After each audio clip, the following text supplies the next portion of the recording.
paano mo yan ligwakin?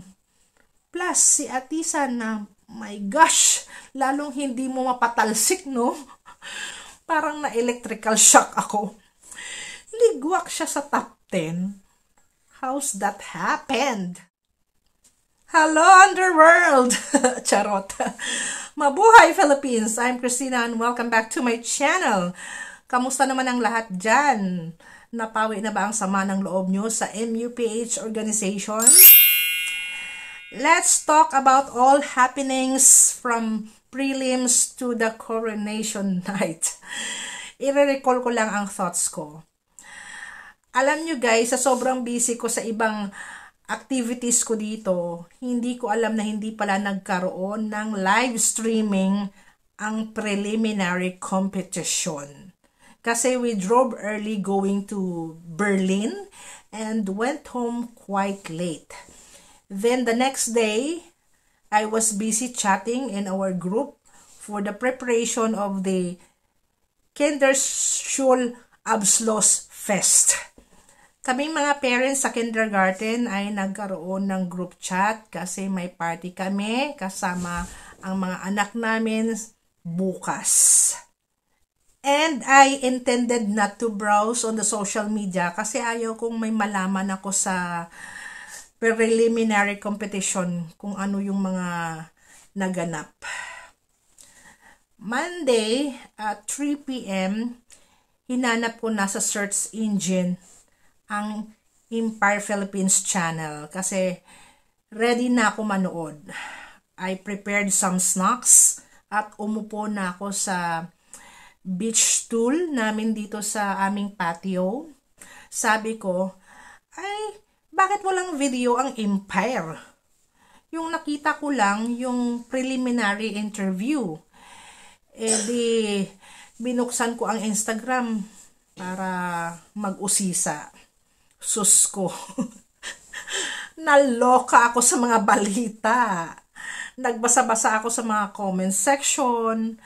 Marami pala ang nanggagalaiti dahil wala pala talagang live streaming at nag-aabang ang lahat sa replay ng preliminary competition. Di, ang ginawa ko, nanood na lang ako ng preliminary interview dito sa YouTube. What is my take dito sa interview nila? Sa totoo lang, I didn't find it new and interesting anymore because we heard same stories beforehand.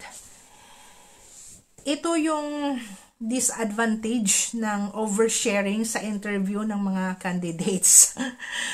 Marami na tayong alam sa kanila, which is not bad, pero sana nag-isip pa ang organization ng ibang mga questions para walang monomania syndrome na nangyari. Monomania, yung obsessed ka lang sa isang idea o concept. Pero okay, pinagtiyagaan ko. Yung question na why should you be the next Miss Universe ang pinakinggan ko kung sino ang may pinaka-substantial na sagot. Still, VVV got the best answer. The favorite question of everyone. You know, I see Miss Universe Philippines, the person, as the final piece of the puzzle, which is the organization, or the final cog in the well-oiled machine that is the organization. And she needs to be someone that can work along with the organization, someone that has a vision and a mission that is aligned with the organization. And for me, I believe that I'm that person. I believe that I'm easy to work with. I have the same vision that Miss Universe Philippines has, because like I said, it's not just about the superficial reasons, it's about making an impact on our people. O diba kung gaano ka-in-tune si VVV sa goal and vision ng Miss Universe Philippines organization. Siya ang may tumpak na sagot. Then Miss Palawan, patunay talaga na magaling sa com skills si Raven. Imagine, 18 years old lang siya. Ako sa edad kong 18 noon, barok pa ang English ko. Pero si Raven, madulas magsalita sa English. Dire-diretso. Also, I have a swell time listening to Miss Bantayan Island, Miss Cainta, Miss Cebu, Miss Laguna, and Miss Mandaue. You know, the atmosphere, the conversation was genial and homespun, parang walang pressure, walang kaba, napaka-natural ng flow, may konting humor. It was really a dialogue and not monologue. You could feel the real-time connection in between. Si Miss Baguio Tara Valencia, okay ang com skills niya dito. May improvement. Ang mga kudaera naman like Miss Iloilo, Miss Taguig, and the rest of Filipino community, given na yan. Mic drop talaga sila. At napansin ko, magaling din sina Miss Davao Region at Miss Nueva Ecija. So, that's all I can say. Mga guys, baka nakakarinig kayo ng medyo kalas-kalas yung anak ko naglalaro. Now, let's discuss the preliminary competition. It was started around 7:40 in the evening here in Germany. Anong oras na yan sa Pinas? Almost 2 o'clock in the morning. Pero ang bilis tumalon ng amount of views. Inaabangan talaga ng pageant netizens, ano? Okay guys, what was my impression? I would say worth the wait. Maaliwalas ang stage. The HD resolution is giving, though there was a grain of skip and freeze on editing. Junky ang camera angles.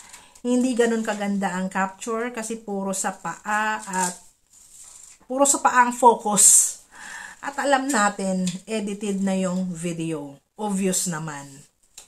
Anyway, ang comment at reaction ko dito guys, nakabase lang kung ano ang nakita ko sa screen. Kasi no, we have to consider the other side of the whole scenario. Iba pa rin ang dating sa personal pag nakita mo. Let's ponder on that. Alam nyo kung kanino ako nagulat at napawaw? My goodness. Kay Miss Hawaii, as well as Miss Bulacan and Miss Quezon Province. Let's cut to the chase. I know I have my own personal bets and high expectations on Miss Baguio, Miss Iloilo, Miss Bacoor, and Miss Taguig. Yet, someone is stealing the thunder. At ito na, si Atisa ng Bulaga. Pero, hindi ko rin mawaglit sa isip na nakakatakot sina Miss Bulacan at Miss Hawaii. I don't know, something is magical. Parang serendipity is about to happen sa dalawang girls na to.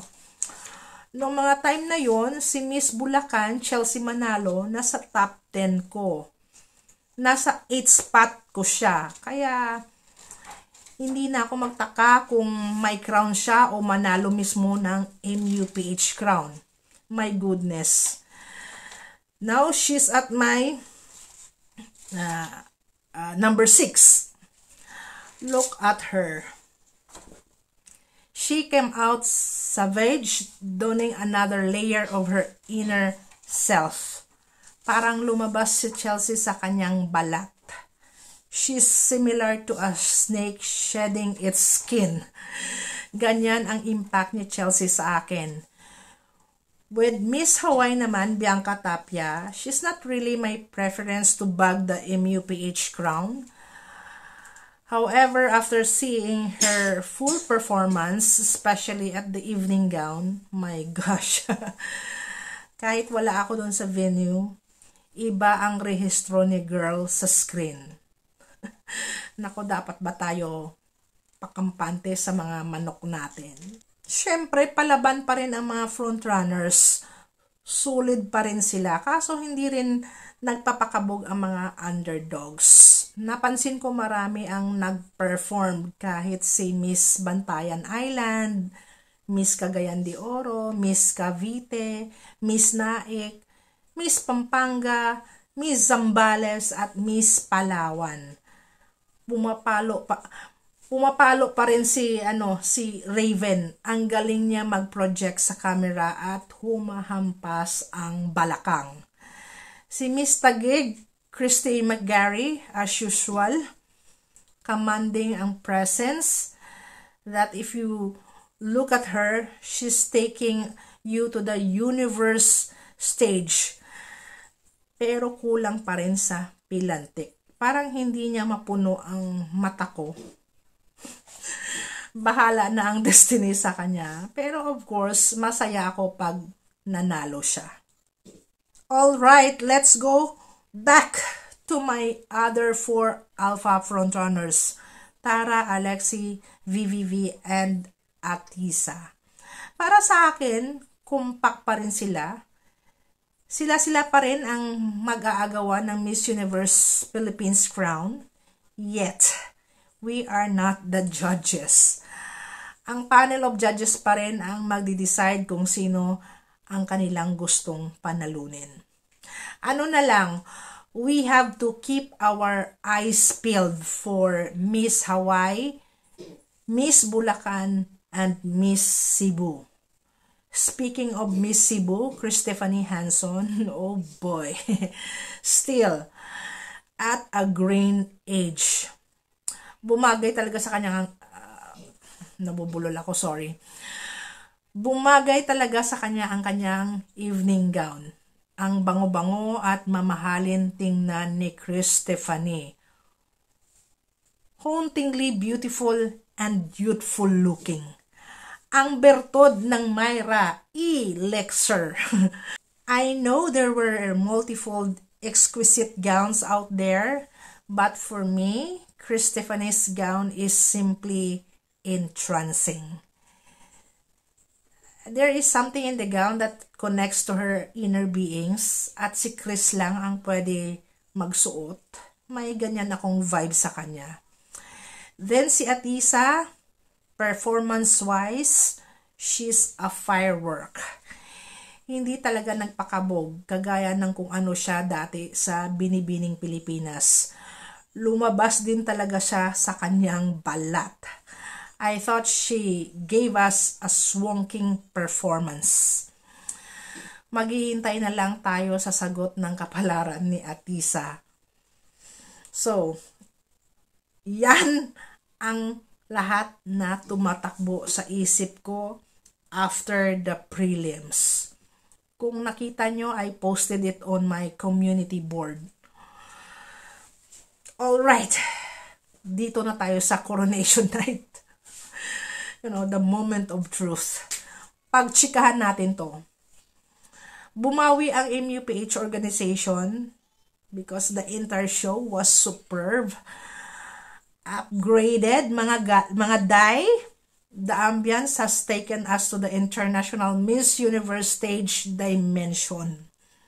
Jeannie Mai, an American Vietnamese pageant host, was adding the vibe with thrill and liveliness. I could imagine how loud the MOA arena was. At si Gabby Garcia, I uploaded her hosting skill. I never thought how excellent she is at. Pwede siyang Jenny Mai dito ng Pinas. Yung energy niya nag-blend in kay Jenny Mai. I thought the tandem the chemistry was really cool. Kaya more of Gabby, please. At super like ko pala ang production number ng mga candidates. Parang hinugot nila ang choreo sa Asoka Challenge kasi yung hand gestures nila, di ba? Shimmy-shami, mga ganon-ganon. I love it. Okay, down to the highlight. Ayoko nang magsatsat ng detalye. I will tell you na lang kung sino ang top 5 performers ko sa swimsuit. At ito ang resibo ko. I have here Baguio, Bulacan, Palawan, Quezon Province, and Zambales. As you can see, may ranking. At si Miss Bulacan ang number 1 ko dito. Si Miss Palawan, grabe. Siso ang baywang. Lumaban talaga si Raven at tuwang-tuwa ako sa performances niya from prelims pa lang. Si Atisa hindi rin talaga masindak. She performed fantastically as what we're expected her to do. Pero hindi niya naman tayo binigo hanggang evening gown round. Pero mga day, si Miss Bulacan, tingnan niyo mabuti.